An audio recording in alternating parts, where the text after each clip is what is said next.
Hi there, welcome to another episode on Pascal's China Lens. Today we're going to talk about one of the biggest claims about China. And that claim is that China is about to fail. China's going to collapse.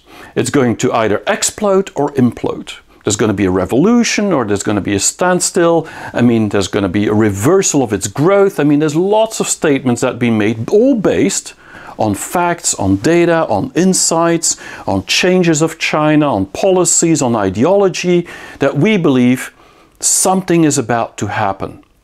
Now, is China really going to fail? Could China really fail is the question I would like to answer somehow today. Now, this claim is not new. For the past 35 years, since I've been watching China since 1988, every year I've heard someone read something about China going to collapse, going to fail next year. The failure of China, the collapse of China has always been around the corner. And Gordon Chang 20 years ago wrote a book about it, The Coming Collapse of China. But after 20 years, he's still not been proven right in any factor that he said. But still today, he is claiming everywhere on the internet that China is going to collapse next year. So what is the credibility? And isn't this more wishful thinking from the West these days? I'm going to go into a little bit more detail, and I'm not going to go into too much detail. There's actually a very good book that is called The Bubble That Never Pops about China. This is from Thomas Orlik, and actually this tells much more in detail what I'm going to go into in much less detail, but at least give you an idea. And I'm talking about things that are not in the book as well. So if you look about this, China's collapse prediction, there's three main themes. There's the theme of a systemic problem in China, and there's many of them. There's societal issues, I mean real risks in terms of society, and then there's what we could call survival matters, or matters of survival that could actually really change the future of China. If we go into the first one, we talk about systemic risk. We're talking about mostly the Communist Party of China, the CCP or the CPC, and also the state-owned enterprises which are linked to it. We talk about the debt of China, we talk about the growth of China that is actually declining, and we're also talking about bubbles like real estate or corruption and things like that, which aren't easy to solve despite the fact that they're trying. When we talk about societal risks, the main themes here is of course the environment. I mean, if we pollute everybody, there's not going to be much survival of China in general, but also the demography. This is the biggest talk today about China becoming smaller in population than India and actually declining in working population, and the productivity that is not high, and then on top of that still the risk of a middle income gap. So this is actually something that we are talking about, saying that there is a real risk from a societal point of view that China would implode. And then there's the survival risks, which we're not talking too much about, but which are real risks that we should look about. This is about the unemployment. It's about, of course, Taiwan. There's a lot of talk about that one.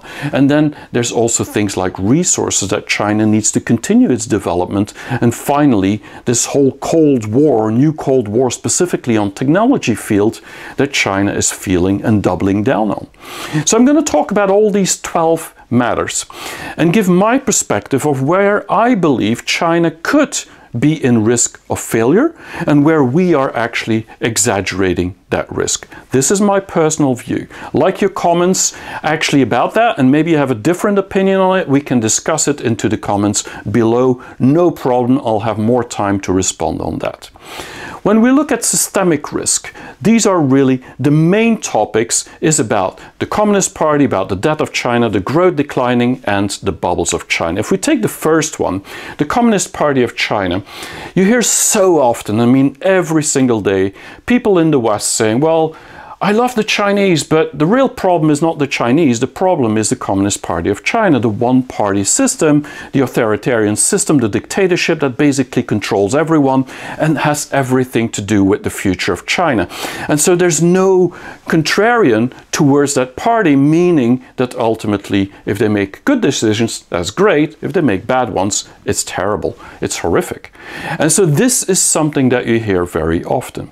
The problem I have with this is not so much that there's not all that power centralized in Beijing, or a lot of it's centralized in Beijing, but the fact that the Communist Party is not as rigid as we believe it is, and that China's government is not as centralized as we believe it is. Actually, China's government and the Communist Party of China has been engaging in more reforms than any country in the world. I mean, every year there's been reforms, whether it's on tax reforms or social reforms or any kind of reforms, health reforms, whatever, constant reforms and reforms and reforms. And so what it means is that this one party, although it sounds like a risk, actually is an enabler in itself. But it's also an enabler that somehow is willing to risk changing the system somehow for a better future. I mean, think about it. A country with a party in charge being communist, suddenly becoming capitalist in the end of the 70s, 79. And 22 years later, suddenly joining WTO and becoming a technocracy where it's all about ultimately experts and not just about who knows who's in the relationship culture that China had. So from communist to capitalism, from relation built to ultimately a technocracy which is built on expertise. And now going for the next 20 years probably in a socialism where equality is the most important again. It seems like they're going 180 every 20 years. So that is not rigid, in my view. And on top of that, the Communist Party is very decentralized, otherwise you can't govern a country with 1.4 billion people. So I think we got it wrong there.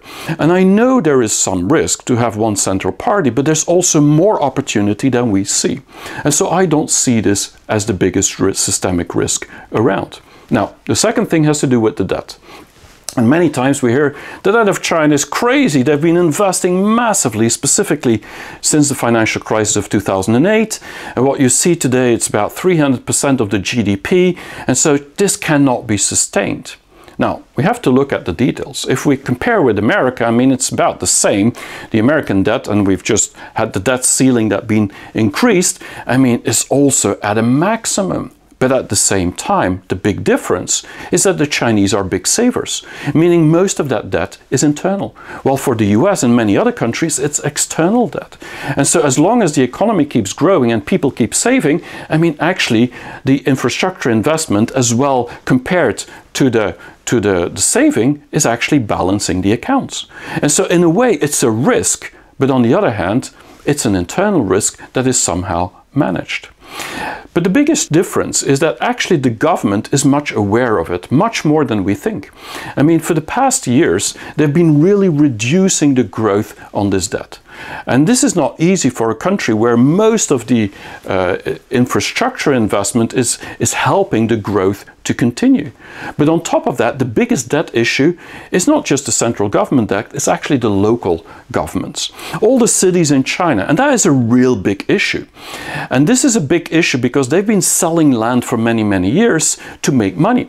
But that land is just not able to be sold anymore, and with the property issues that there are, property bubbles that there are, it's not so easy to sell the land either anymore because they can't get the loans. I mean, the property guys, the real estate guys can't get the loans to actually keep building because of this bubble that is about to burst. And so this is something that the governments now have to increase taxes. And they have increased taxes over the past years, but that is going slower than the decline in land sale that they had. And so many of the governments, local governments in China, are indebted and really have a hard time to pay back some of the debts that they own.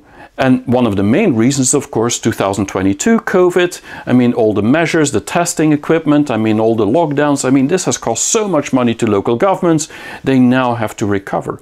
And so this will take a few years to get back, but somehow it will be okay in normal terms unless something really happens. And one city or another could actually have to be bailed out by the central government, but in general, they'll figure out to increase taxes because there's still a lot of room to improve on that part. I mean, the wealthy could be taxed, there could be property tax. I mean, there's lots of things that still is in China not available, which we do see in Western countries. So there is room to wiggle there.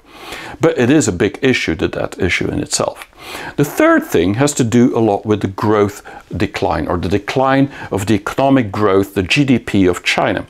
And it's not double numbers anymore, no 10, 12% like before, 10, 15 years before.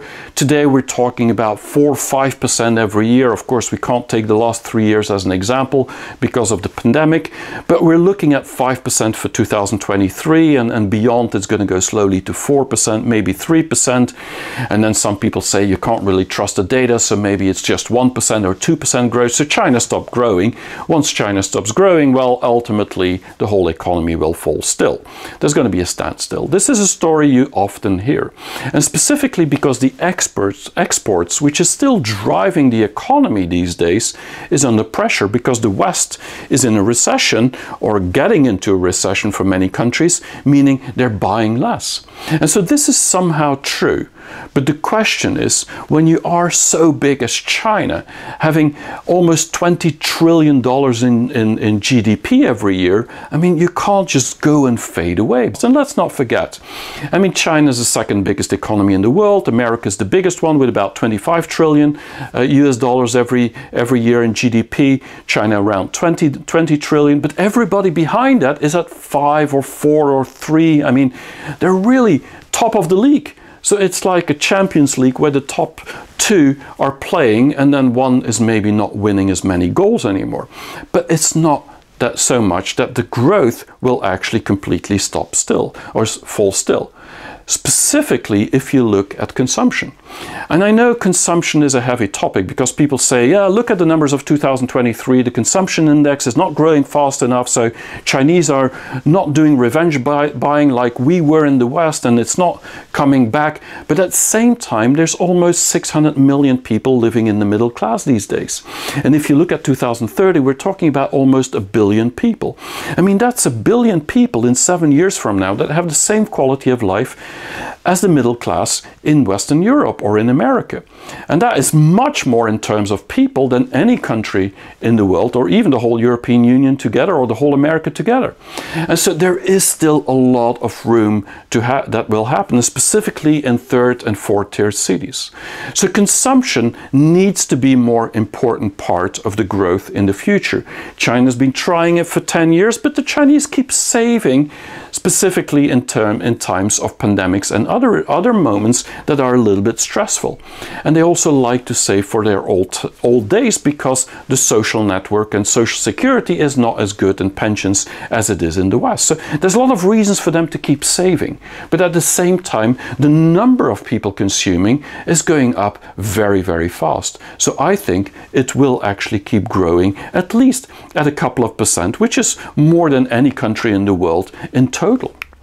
Now, the other thing has to do with the bubbles. And we often talk about the real estate, and corruption is one of them that has created many of these bubbles, but it's also getting a lot of loans from the banks, state-owned banks probably, or private investors, making property and then not having the people to actually go and buy the houses, or at least they don't have the money sometimes to finish the houses. So huge property bubble.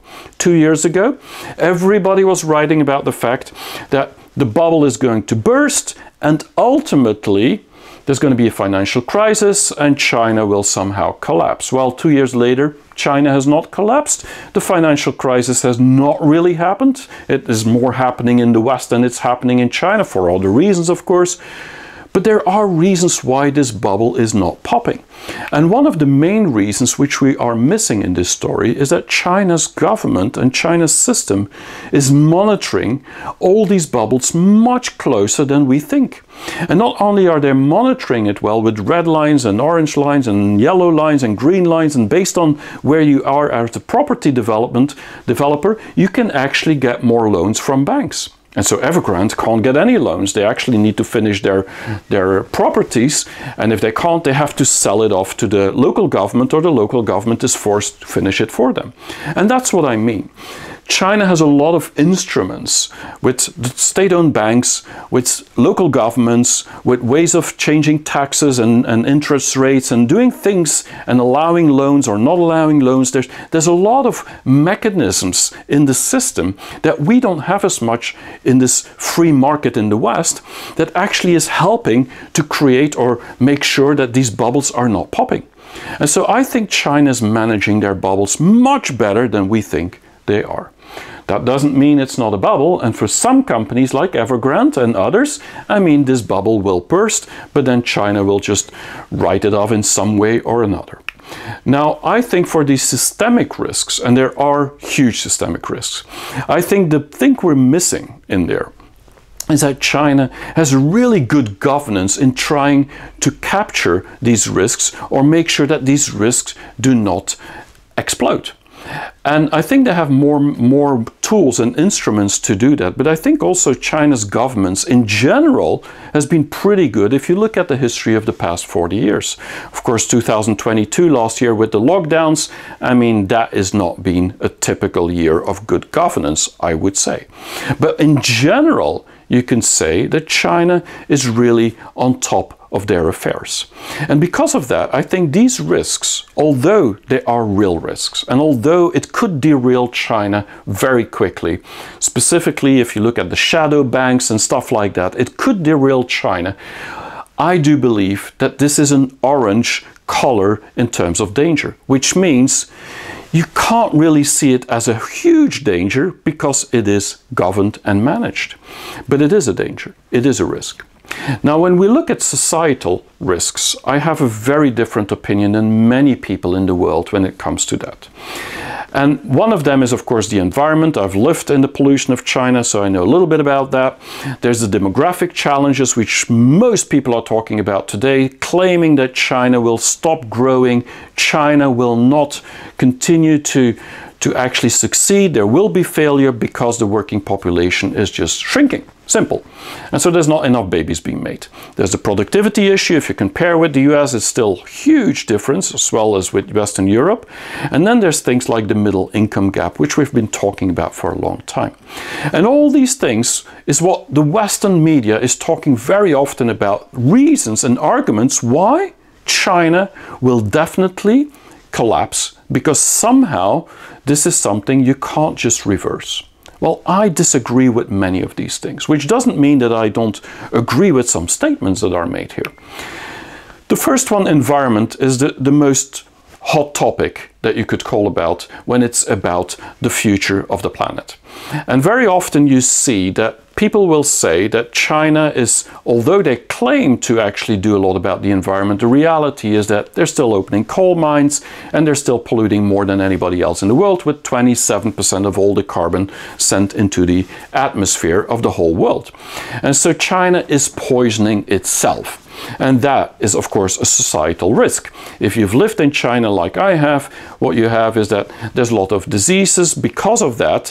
I mean, there's a lot of people that die because of pollution, but it's also very unhealthy to go and work outside or to even do sports outside. Now, this has improved a lot over the last years, but the environment is something China needs to tackle. Well, the question is China tackling it? Well, here's the facts. If you look at the capacity that China has built over the past 5 years, it is 4 to 5 times bigger than the European Union or than the US, and much bigger than India. So they're building all that capacity, mostly in the west of China, where there's a lot of wind and a lot of sun. And now what they're doing, and this is the real change, is they have connected this to the grid, which is like 1,000 kilometers or 2,000 kilometers wide to the west of China. And now this capacity is starting to get used year by year. Give it 5 years and we're going to see a huge transformation in terms of green capacity and usage of Chinese society. So I think this is a huge problem. It's the biggest problem of China today if they wouldn't solve it. But on the other hand, they've been at it for many, many years, and we have become dependent on this green factory of the world to survive for ourselves. So I wouldn't see this as a problem. I actually see this as an opportunity. This is an opportunity because for China, becoming the green factory of the world, or already being the green factory of the world, is creating a lot of jobs, is creating a lot of export, is creating a lot of innovation. And that is exactly what also the US and Europe wants to do. They just figured it out 5 to 10 years later than China has. It's as simple as that.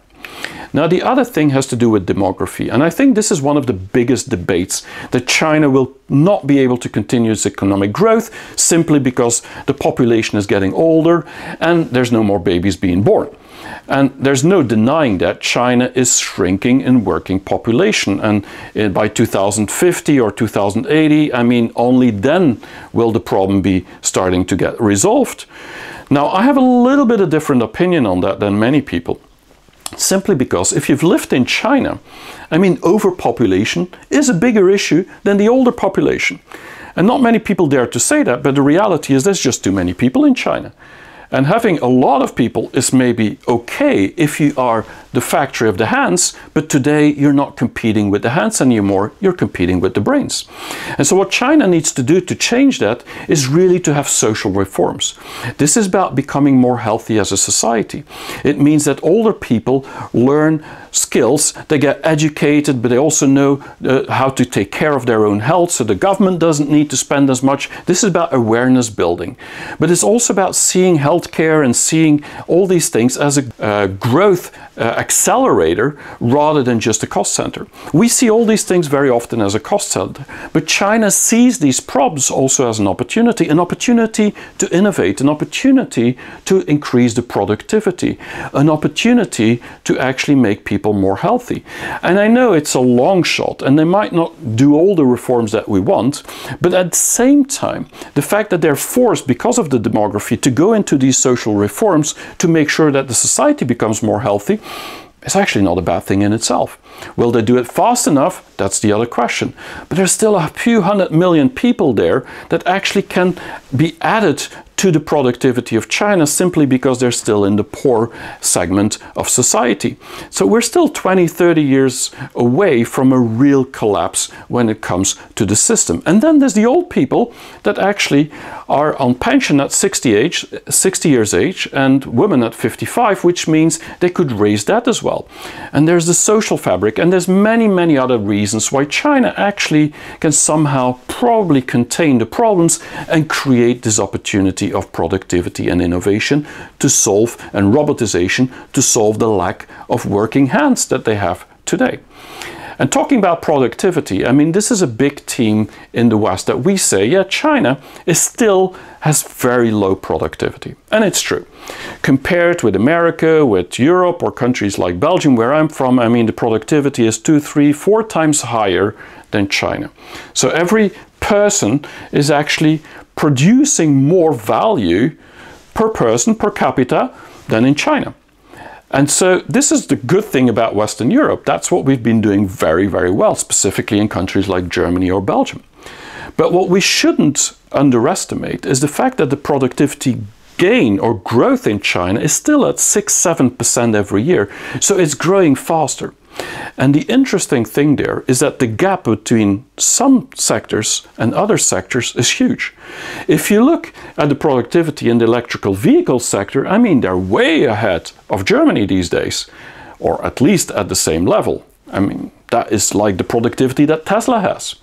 Now, if you look at other sectors like Alibaba, you look at Tencent, you look at all the tech sectors, I mean, most of them, the productivity is really high. But then if you look at agriculture, or you look at healthcare, or certain logistics, I mean, there sometimes the productivity is still very low.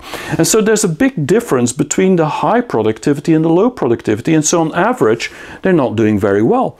But we should try and see this as an opportunity for the low to get higher and not for the total to get higher, because if the low gets higher, the total will get higher. And that's the whole idea of this opportunity. So I do believe that actually the biggest opportunity for China is its brain power. And we're underestimating the fact that every year 12 million people are graduating from university and are adding to that brain power. And so this is 10 times more than the American brain power coming out of university every year. And that means it's not just the hands. This is about productivity because people are getting smarter.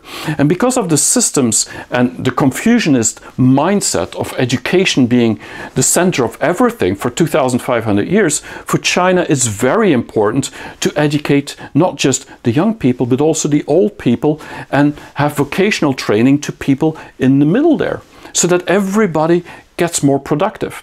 And this will take a little time, but at a 7% growth of productivity every year, I think they're doing quite okay, and it could go faster even in the future, simply because of the brain power. Now, the eighth thing I want to talk about, when it's all about these risks, is to do with the middle income gap. And why did I put that on there? It's because for 20 years almost, I've always heard every year that China is a very high chance of getting stuck in the middle income gap. It means that they're never going to go into the high income countries, and they're going to be always a middle income country, which means that at a certain point, many people, 1 billion people in China, will get disappointed that they can never have the life that we have in Western Europe.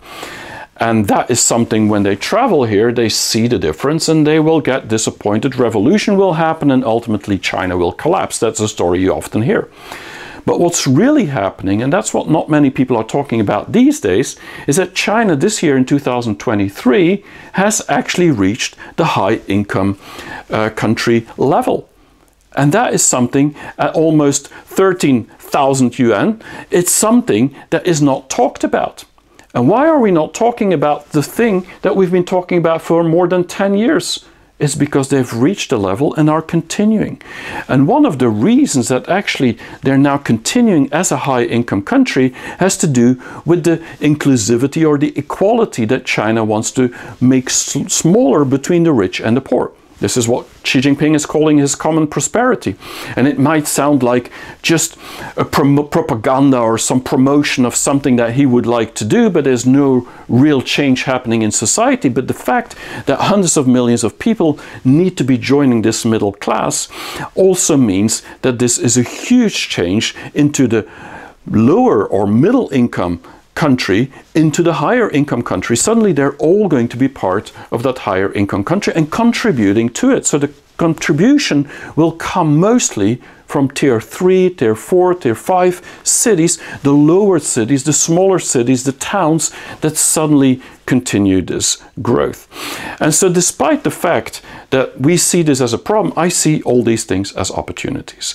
I see the societal risks as real. I mean, they're not fake, they're real, and it could derail China in any factor possible, maybe in 5 years, in 10 years, in 20 years, whether it's about pollution or productivity or something like that. But China looks at this, and this is my experience of dealing with China for 20 plus years, as opportunities, huge opportunities to change society, to innovate, to actually increase productivity, to robotize, to automate, to do things that make everything smarter, greener, and more efficient. And I think unless we see this as opportunities, we're going to think that these are problems, but ultimately they might actually create a bigger uptake and uprise for China than we actually have ever imagined. So I see many of these societal risks as truly a big problem for China, but I do believe it's also the biggest opportunity. And they're balancing out because of the brain power, because of the consumers, 1 billion consumers, and because of the energy of the people itself. But then the third risk, and these are bigger risks in my view, although we're not talking enough about that in the West, is all things to do with survival. I mean, the first thing has to do with unemployment. I think that's probably the biggest risk of China right now. Unemployment of urban young people. Then there's of course the red line of Taiwan, which could be crossed. It could go wrong, it could not go wrong, there could be war, there could be no war, but there's tensions. And so this is something that we need to take into account. And then I think the two things that we're not talking enough about is actually to do with the resources. It has to do with energy, water, and food. So it's actually three things. And these three things are the things that China cares more about. But we don't seem to talk much about that because we believe China will figure it out and that's not a big issue. But the Chinese see that very different. They see that as their biggest risk probably for society. It's actually the lack of food, the lack of energy, the lack of water. And the last thing, of course, has to do with the tech war, or the new Cold War, as we could say, which is another risk that we could take into account. Now, if you look at the first one, unemployment, and we do talk a little bit about it in the media, but I think not enough. I think this is probably, of all the 12, maybe the biggest risks of all, that China could somehow fail. And so why do I say that I believe this is probably the biggest issue that China has on its hands? Is because these young urban people are actually the engine of the future of China. And so I'm not saying they all have to go and work faster and more, and no, they have to be more educated. That definitely is a priority. But unless these young people, which is shrinking in itself, are actually not going to contribute to society and not going to make babies, this is going to be an issue. So this is a societal change, but I'm sure that over time the government is going to make housing more affordable. I mean, that's what they want, to make living more affordable so they have more babies. That might be resolved over time, but the real issue is they have to be starting to work. If they're not going to work and be unemployed because people aren't employing them and they don't need to go to work, I mean, this is creating a big gap and is actually not fueling China. So for me, this is probably one of the biggest issues. It's definitely an issue that the government is aware of, but I'm not sure if the problem is solved fast enough. The real way to solve this is actually to encourage the private sector to open up completely, have less regulation and legislation, and basically fuel the private sector and get more foreign investment. And I mean, everything that we saw happening before the pandemic, which was going quite well, suddenly with the pandemic went a completely different course. Because of new regulation, because of stricter rules and stricter laws, and it was about anti-monopoly and privacy laws and data laws, and so many foreign companies feel that China is closing down. But the Chinese companies also feel, specifically in the internet sector, that they're not getting the opportunity they used to have before, and so they're trying to figure out how to deal with that. But unless China is going full speed ahead into helping the private sector to develop, I think this could be an issue on itself. But I don't think that is the goal. And I do believe that people like Li Qiang, the Premier of China, who has had lots of opportunities and passed with actually creating opportunity as a party secretary of Shanghai, well, I do believe these kind of people actually are going to balance the ideology that comes from Beijing and create the openness. But we don't know. But I am quite positive that China will not go into failure simply because they didn't want to open up fast enough. And China is opening up, it's just maybe not fast enough. So that is a solution to the problem. The question is just the speed. And that is something we should watch very, very carefully. Now, the next thing has to do with the red line of Taiwan. What that means is that Taiwan is part of China, the one China policy, and all the countries in the world are supporting that, and that is really a red line for China. And so why do I see this as a real red risk for China? It's not so much that I believe that China is preparing to invade Taiwan. I don't believe many of these stories. I've made another video for 55 minutes about that, about Taiwan, and I think this is not what it's about. But I do believe the tensions are building up. And I do believe an incident is imminent, which means it could happen. And specifically next year, 2024, I think we need to watch that year very carefully, because there's two events happening that year that could change the whole future of China and the world. And one has to do with the election in Taiwan. And so if the DPP wins and not the Kuomintang, then ultimately the chances are higher that they get more, they want more support for independence. And the problem with that is that it's also the year of the election in the US, meaning that Trump and DeSantis or Biden, I mean, they're all double down and bid against each other to say that we are more serious about being anti-China in a way, or containing China's growth to actually benefit America or make America great or better again, whatever slogan they have. And the problem will be that they will fuel, most likely, the Taiwanese independency as a statement to make that they're serious about China, or serious about tackling China. And so this is a danger, the combination of those two. And so 2024, next year, is going to be a very tense year, because if an incident happens around the island, I think anything could happen and a real war could happen. In what way, we don't know, and I don't see any resemblance with the war in Ukraine, because it's a completely different story. It's an island on top of it. I mean, we can't compare these two things. But the fact that there is a possibility of a hot war because of an incident in the area is a risk geopolitically that China needs to be aware of. And if that would happen, then we would have a failure, not just of China, but of the whole world in a way. And so that is something to watch. But I think one of the biggest issues that we're not talking much about, but China is, and the government is everything to do with resources. I mean, we know they're going to Africa, Latin America, to Australia, to many places in the world to get resources, minerals, and so on. But what we're not talking often about is the lack of food, the lack of water, and the lack of energy for a population that needs more food, more water, and more energy every single year. I mean, growing at 5% is a lot of additional food and energy. Having an increase in consumption is a lot of additional food and water that you need. And somehow we are not taking into account that this is a huge issue for China that they cannot solve on their own, because their territory, their environment, is not producing enough today, specifically with the low productivity in the agriculture sector, to actually feed and give water, I mean, and use the water for animals and for so forth, for actually a healthy China and a growth in a healthy way. And so the only solution for China is to raise the productivity in the agriculture and in the water conservation and energy research and so on. And they're doing that, but this is going too slow compared to demand that is actually out there.